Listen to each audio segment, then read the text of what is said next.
ಕಾರವಾರದ ಅಸ್ನೋಟಿಯಲ್ಲಿರುವ ಶಿವಾಜಿ ವಿದ್ಯಾಮಂದಿರದಲ್ಲಿ ಕನ್ನಡಪ್ರಭ ಮತ್ತು ಏಷ್ಯಾನೆಟ್ ಸುವರ್ಣ ನ್ಯೂಸ್ನಿಂದ ಶಾಲಾ ಮಕ್ಕಳಿಗಾಗಿ ಜಿಲ್ಲಾ ಮಟ್ಟದ ಚಿತ್ರಕಲಾ ಸ್ಪರ್ಧೆ ಆಯೋಜಿಸಲಾಗಿತ್ತು. ಕರ್ನಾಟಕ ಅರಣ್ಯ ಹಾಗೂ ಕರ್ನಾಟಕ ವನ್ಯಜೀವಿ ಕುರಿತು ಚಿತ್ರಕಲಾ ಸ್ಪರ್ಧೆಯಲ್ಲಿ ಏರ್ಪಡಿಸಲಾಗಿತ್ತು. ಚಿತ್ರಕಲೆ ಸ್ಪರ್ಧೆಯಲ್ಲಿ ಜಿಲ್ಲೆಯ ವಿವಿಧ ಕಡೆಯಿಂದ ನೂರಾರು ವಿದ್ಯಾರ್ಥಿಗಳು ಭಾಗಿಯಾಗಿದ್ದರು.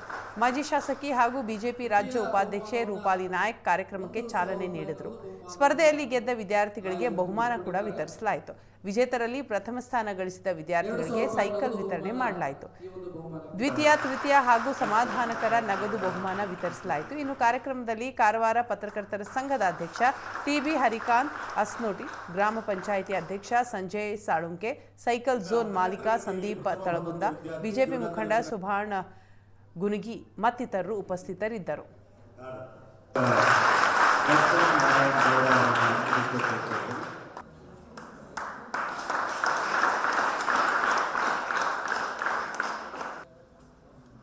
ಇನ್ನು 10ನೇ ತರಗತಿಯಲ್ಲಿ